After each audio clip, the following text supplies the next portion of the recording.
Segundo informações da Capitania dos Portos, este acidente com o NT Amazonas não causará prejuízo à movimentação do cais do porto.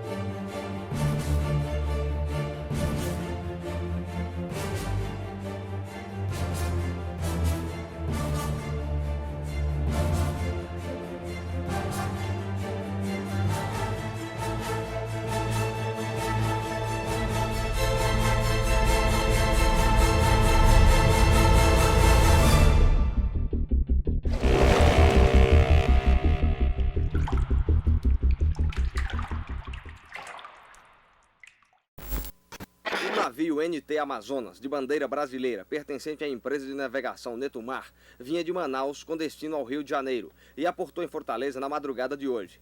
Ele vinha com um carregamento de madeira e nos convés, conteiras com cargas diversas. Por volta do meio-dia de hoje, o NT Amazonas começou a adernar. Segundo informações colhidas com a tripulação, o navio parou na enseada do Mucuripe porque estava recebendo água e necessitava de reparos imediatos. Em 1981, no mês de outubro, ele zarpou do porto de Manaus com rumo ao porto de Belém, com destino Rio de Janeiro. O pessoal da Praça de Máquinas nos avisou, perguntou porque tinha escutado um barulho metálico no casco do navio. Nós, em cima, na ponte comando e mesmo embaixo, ninguém escutou esse barulho. Logo depois o navio começou a adernar mais e após inspeção nós detectamos uma grande quantidade de água dentro do porão 4, que era o maior porão do navio. Subentendeu-se daí que o navio estava com águas abertas, apesar das bombas continuarem funcionando. Ele já saiu de lá fazendo banda, ou seja, ele já saiu inclinado. Tá? O comandante, mesmo sabendo desse detalhe, ele optou por passar pelo porto de Belém rumo ao Rio de Janeiro. Quando foi ir através com Fortaleza, o comandante pediu para arribar para poder safar um buraco que tinha pelo lado de Boreste. As bombas pararam de aspirar os porões porque, devido à água nas toras de madeira, a tora começou a soltar a casca e isso entupiu o ralo. Foi então que a companhia ordenou que a gente entrasse em Fortaleza, aproximasse de Fortaleza, para tentar fazer um reparo temporário com mergulhadores. O navio, quando foi chegando no porto, aí o comandante resolveu viajar para o Rio de Janeiro, seguir viagem. Aí foi dispensado todo mundo. Quando foi de madrugada, telefonaram chamando ele para entrar no porto de novo. Aí eu fui para bordo, o comandante não quis fundear onde encalhar o navio, eu ia encalhar o navio, ali perto da unidade do navio Beni, eu ia fundear ali, tá no pré-mar. O comandante disse que não, tinha ordem da companhia para fundear 5 metros abaixo da quilha. Aí foi aonde eu fundiei.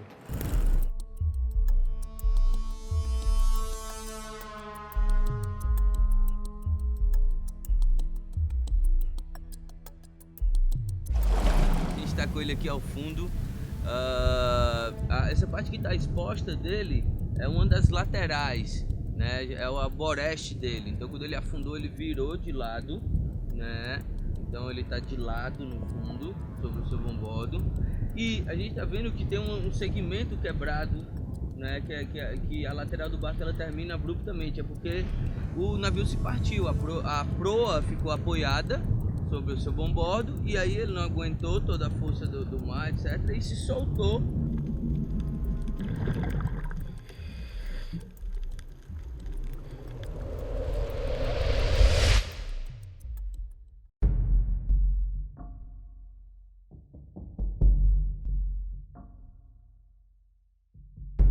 Nessa ocasião, a capitania nos convidou para vir fazer uma vistoria no navio Amazonas que se encontrava adernado aqui no porto. Pegamos lá o barquinho, chegamos lá, subimos, fizemos um mergulho. Só que na descida pela lateral do navio, pelo costado dele, eu e o meu duplo, nós constatamos que havia uma sucção muito grande e que se tornava perigoso de a gente se aproximar e de repente colar e não poder sair mais, ficar como se fosse uma rolha. Imediatamente a gente abortou o mergulho e subiu para o navio para falar com o comandante. Aí conversamos com o comandante, a sucção está muito grande, existe a possibilidade do navio virar, ele já se encontrava com certo grau de inclinação e existe essa possibilidade. O ideal seria o senhor pegar esse barco e encalhar ele aqui na praia do Mucuripe. Tudo bem, passamos o recado, voltamos. Quando nós retornamos para o nosso local de trabalho anterior, que era ali no porto, né, relembrando, escutamos todas as sirenes do barco soando, aí quando olhamos o navio já estava adernado, já com o pessoal abandonando o barco, e a gente ajudou no resgate. Posteriormente, como todos sabem daqui da cidade de Fortaleza, muitas coisas vieram a flutuar, toras de madeira, enfim, havia muito containers em cima dele. E depois de um tempo, a própria seguradora, o pessoal nos chamou para fazer uma vistoria nele, para ver como é que estava. O processo de adernamento foi rápido e logo a carga começou a cair no mar. O que tinha de mais pesado afundou logo e as embalagens leves ou vazias saíram boiando. Toda a tripulação foi salva a tempo. Era mais ou menos por volta de 4h30 para 5 horas da tarde. Eu e meus amigos, o Rubens, o Sapato, meu irmão. Nós estávamos brincando de carretilha, lá em cima do farol. E quando eu olhei para o mar e vi aquele navio naufragando, a frente dele começou a subir e os contêineres começaram a descarrear. E aquele buraco de mar começou a abrir, né? E os tripulantes começaram a pular no mar. E o pessoal que estava vindo da pesca, a jangada, foi que começou a pegar o pessoal, né? Os tripulantes, porque o pessoal da capitania chegou depois. Toda a tripulação foi salva a tempo, mas o comandante do navio, de nome Ladeiras, não quis dar nenhuma declaração. O mesmo acontecendo com a Boris Navegação, encarregada cearense do navio. Todo o acidente foi acompanhado por um encanador que trabalha na ponta do pier petroleiro. Você acha que foi o que isso? Rapaz, agora o que pode ser eu não sei não, sabe? Mas é provável que estava cheio d'água, né? Ou a carga de um lado só. Que a gente contar com um caminhão. Eu sou motorista também, eu sei defeito de caminhão, sei essas coisas todas. Pode ter sido mancada do pessoal de dentro? Bom, isso aí eu não posso dizer que é mancada, né?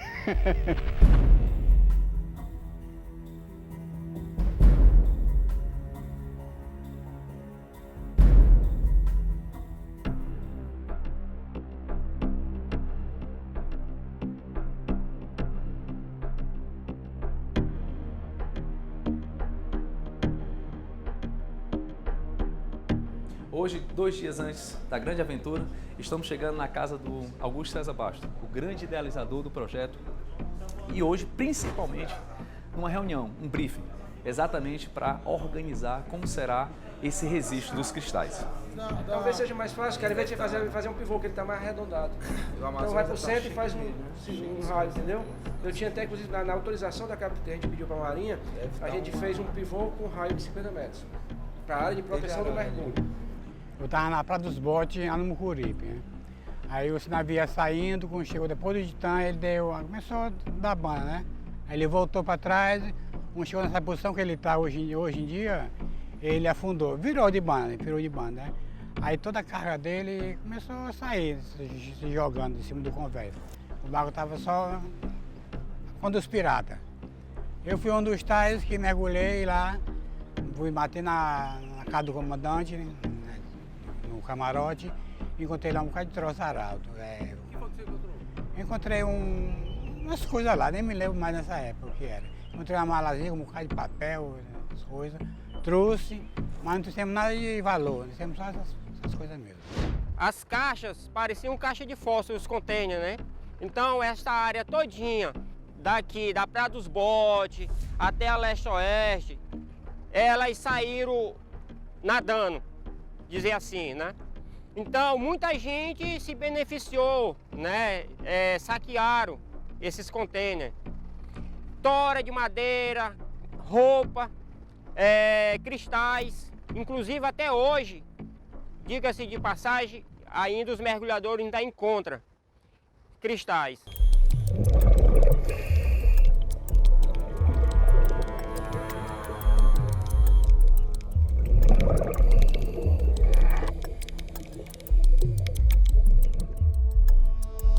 Bom, importante é apresentar os partícipes desse projeto, né? Começando aqui pelo dono da casa, Augusto César Bastos. Por favor, Augusto, se apresenta aí. Vamos lá, eu sou Augusto, Eu estou encarregado da parte de pesquisa e mergulho. Eu sou Alexandre Martorano, vou fazer as filmagens. Eu sou Marcos Davis, instrutor de mergulho e coordenador das operações de mergulho.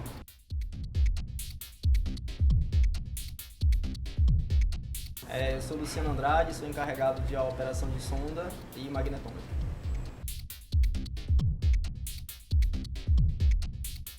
Eu sou o Vitor Emanuel, sou mergulhador também, master da FAD pelo Mar do Ceará e operador de magnetômetro.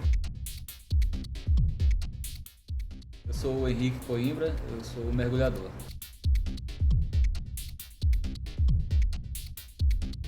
Eu sou o Ruber Bandeira, vou ser o responsável pelas imagens subaquáticas.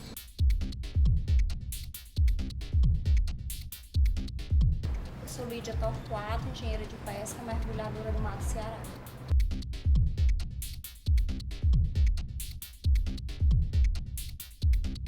Sou Melquides Júnior, jornalista e acompanhando a expedição aqui dos colegas. Bom, mas para terminar tem a pessoa importantíssima, nosso diretor de fotografia, que é o Dudu. Dudu, por favor. Vou mostrar aqui o Dudu.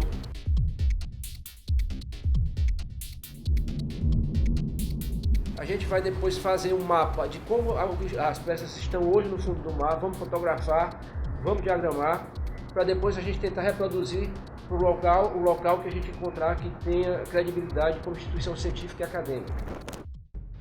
Foi aqueles contêineres que apareceu muito cristais aqui em Fortaleza, que era da loja 4400. A negada comprava e vendia, revendia para o pessoal dizendo que era cristal.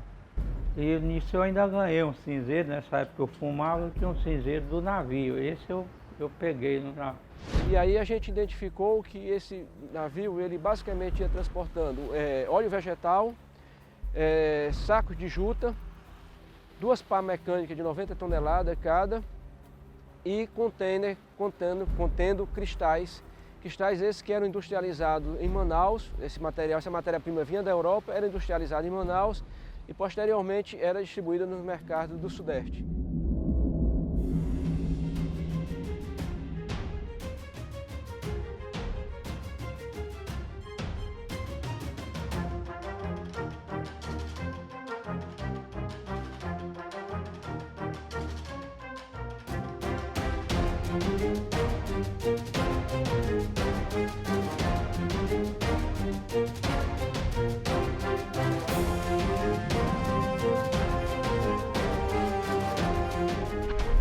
Bom, quase 8 horas, estamos prestes a iniciar o projeto, né? A turma já está toda preparada, o barco já está todo equipado. São os 2 barcos, um barco de apoio e o barco que vai levar todo o material. Estamos prestes a sair.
Acelera, compadre.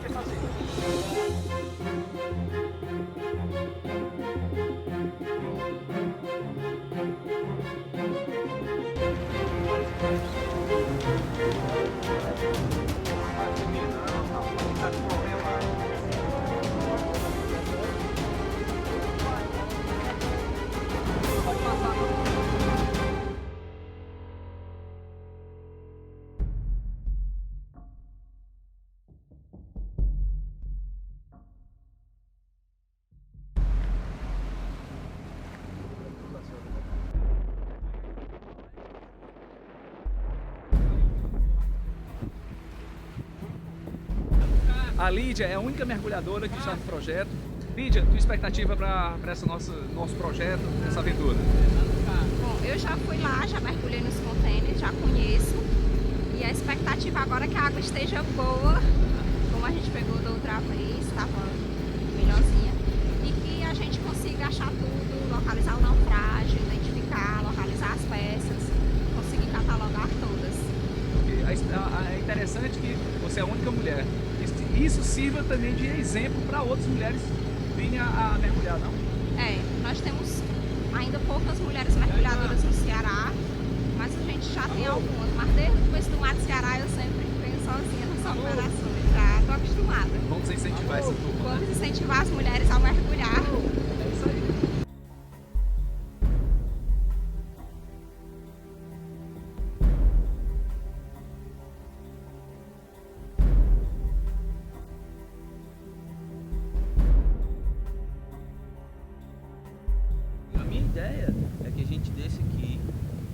Nessa direção, desce próximo ao casco, pelo fundo dele, vem seguindo em direção à popa, circula a popa, vem pelo lado abrigado até onde der, até onde a visibilidade permitir, né? E até onde o mergulho for seguro. Quando a gente fala no livro sobre esse naufrágio, um dos aspectos que a gente levanta é o fato de que ele é pouco mergulhado, ou quase não é mergulhado, devido à dificuldade, em função das condições do casco e também das condições do mar.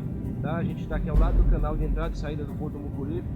Esse canal, com esse movimento de água e de corrente, ele normalmente deixa a água e atrapalha bastante na visibilidade. É um mergulho, como o Marcos falou, é um mergulho difícil, mas a gente vai fazer com cuidado para a gente contar essa história.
Depois que o navio afunda, ele é esquecido. O que aconteceu com aquelas pessoas também cai no esquecimento, né?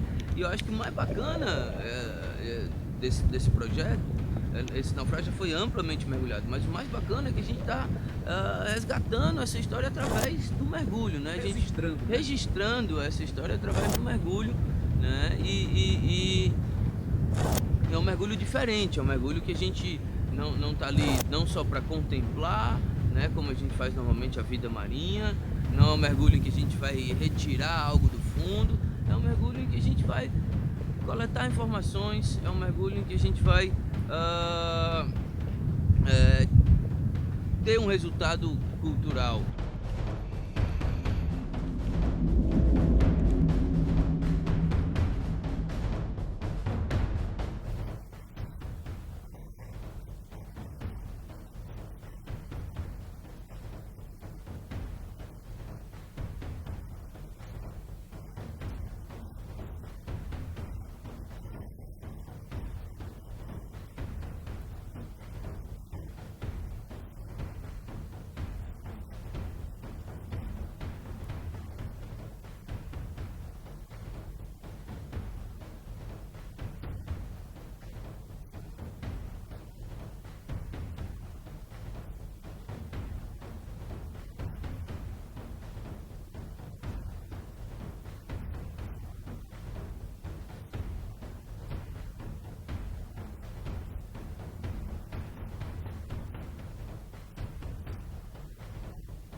Tá aí agora no local onde marcou pra ver se acha, pra gente ganhar tempo.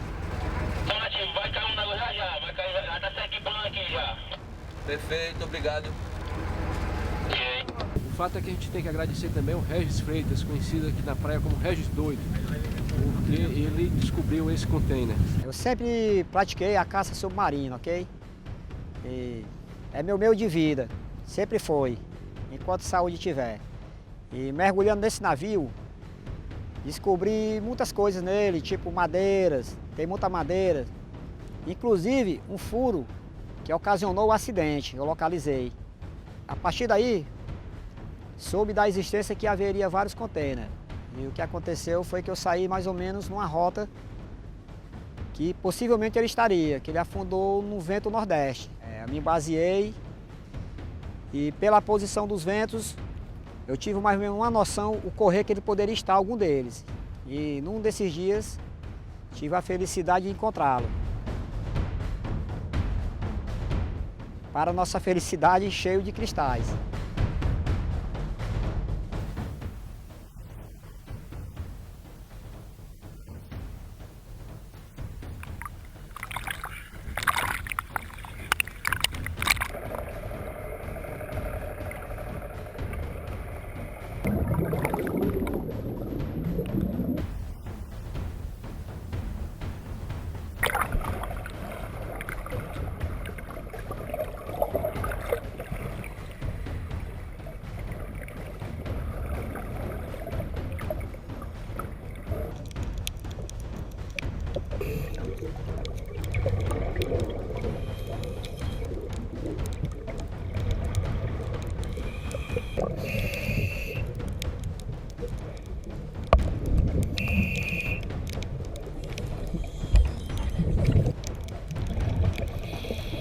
Tenho muito orgulho, não em relação financeiramente, mas sim ao reconhecimento de todos.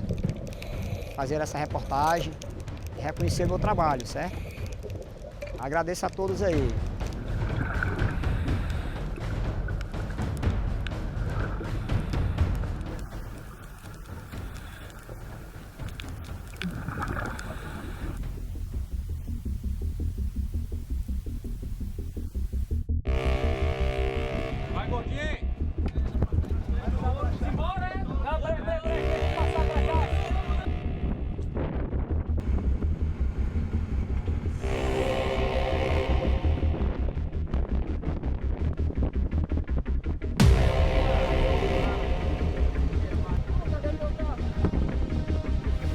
Chegamos agora no final da nossa inspeção no Porto do Mucuripe, a turma descarregando todo o material e encerrando a primeira etapa do nosso projeto. Aí é nossa, aí, esse é meu, isso aí é meu. Legal, bota a nossa foto, vem na última capa do livro. Bora, legal. Na última capa,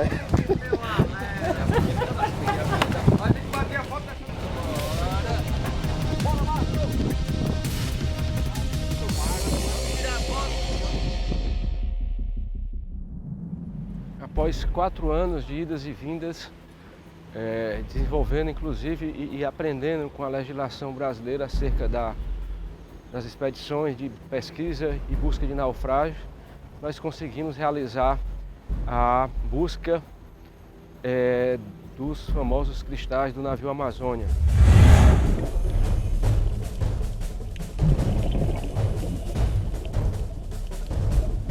As peças a gente encontrou em particularmente 3 estágios distintos. Tá? Aquelas que estão expostas às intempéries, estão acima do solo marítimo, elas estão sem brilho, tá?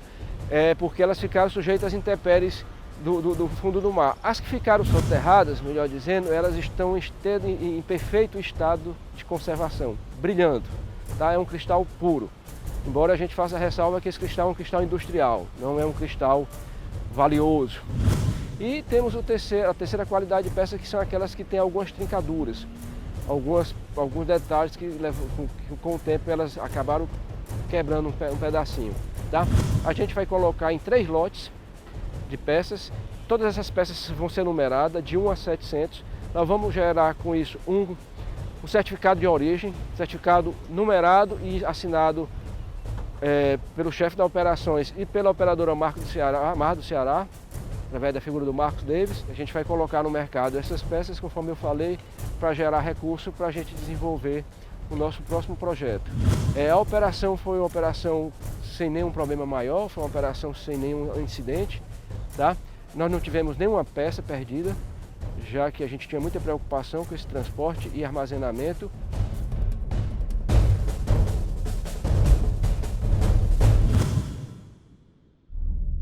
A operação ela durou 4 dias, tá? Segundo o cronograma que a gente teve que enviar para a Marinha, o cronograma foi rigorosamente cumprido dentro do prazo. Basicamente esse trabalho foi manual, através da colaboração de mergulhadores, hora em cima, hora embaixo.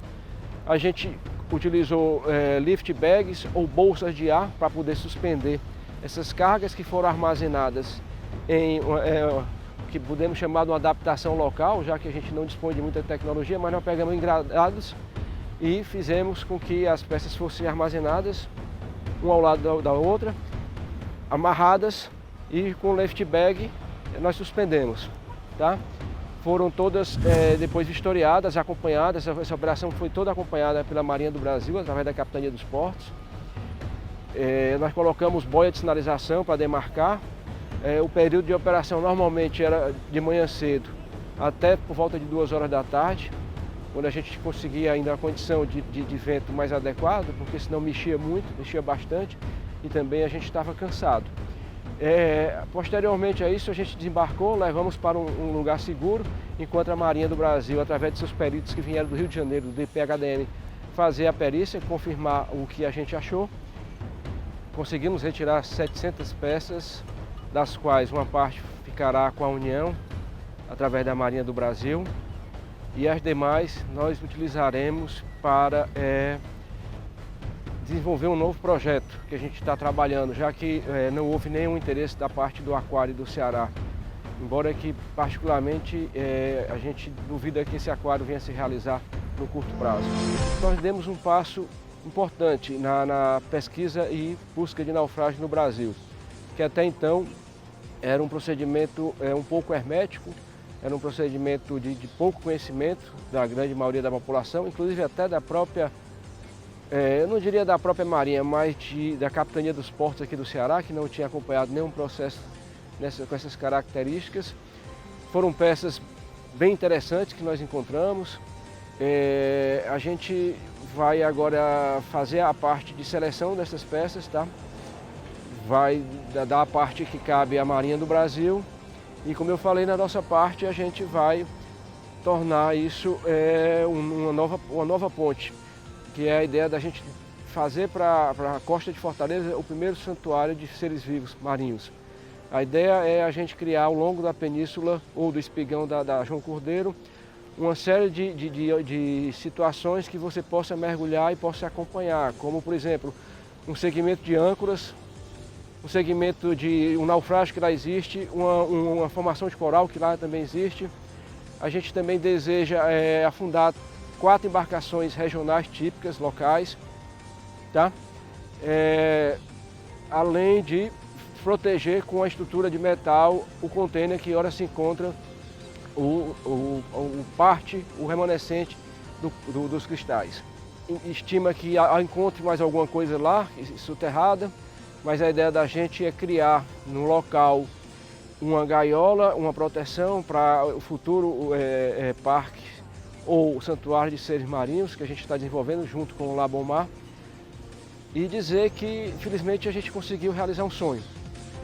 Foi um sonho que foi um sonho difícil de ser concretizado em função das dificuldades que a gente encontrou ao longo desse tempo. Embora que o surpreendente de toda essa história foi a dedicação e a paciência com que a gente contou de todos os nossos participantes, os colaboradores. Certamente desenvolveremos outras opções, outras missões, outras pesquisas.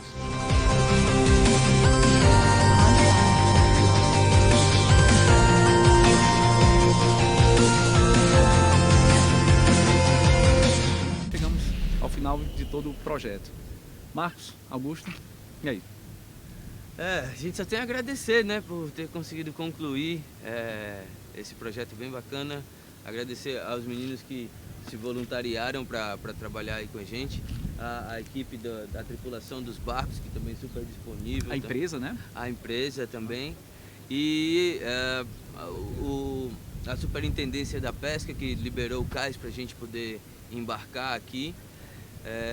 Só agradecer, foi tudo um sucesso. Valeu demais. E aí, Augusto? Bom, falando em agradecimento, primeiramente a blusa que eu ganhei aqui da Mar do Ceará, tá certo? A equipe, o Vitor, Luciano, Lídia, Dr. Leon Martorano, Ruver, Melquíades, vocês todos aí, tá? Foi muito legal. E aí a gente vai contar essa história para todo o Ceará. Ok? É isso. Então todos estão de parabéns. Isso aí, pessoal.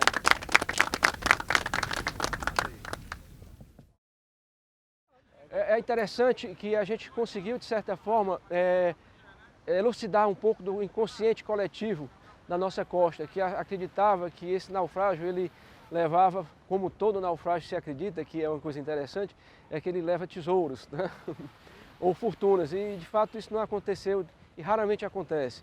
Esse mito do naufrágio que leva tesouro, ele se remota ao século XVIII, século XVII, embora que também encontre algumas coisas durante a guerra, transportando prata, e eventualmente se tem. Mas assim, a pesquisa por naufrágio é uma pesquisa muito mais pela fascinação da história do que propriamente por qualquer recurso que você busque do ponto de vista econômico. A gente procura fazer isso pelo amor à história, tá? A contrapartida que a gente pode oferecer à sociedade. É nesse sentido que a gente busca.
Estamos chegando na casa do Augusto César Bastos, o grande idealizador e produtor do projeto Naufrágio do Amazônia e o resgate das... Cuidado do...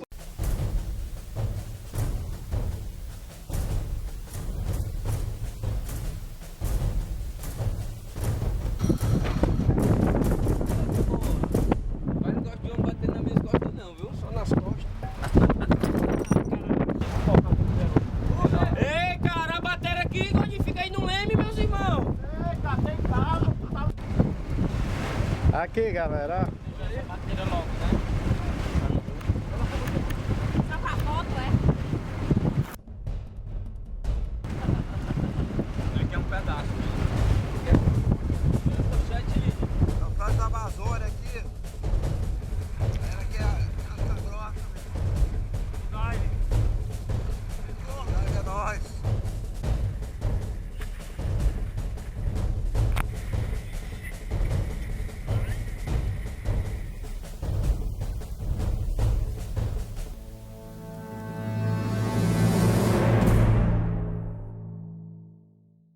Pronto, se você assistiu o filme Titanic, você tem uma noção de como é o naufrágio do navio, como eu vi e presenciei, né? Posso lhe dizer uma coisa, ver um navio virar é complicado e é aterrorizante.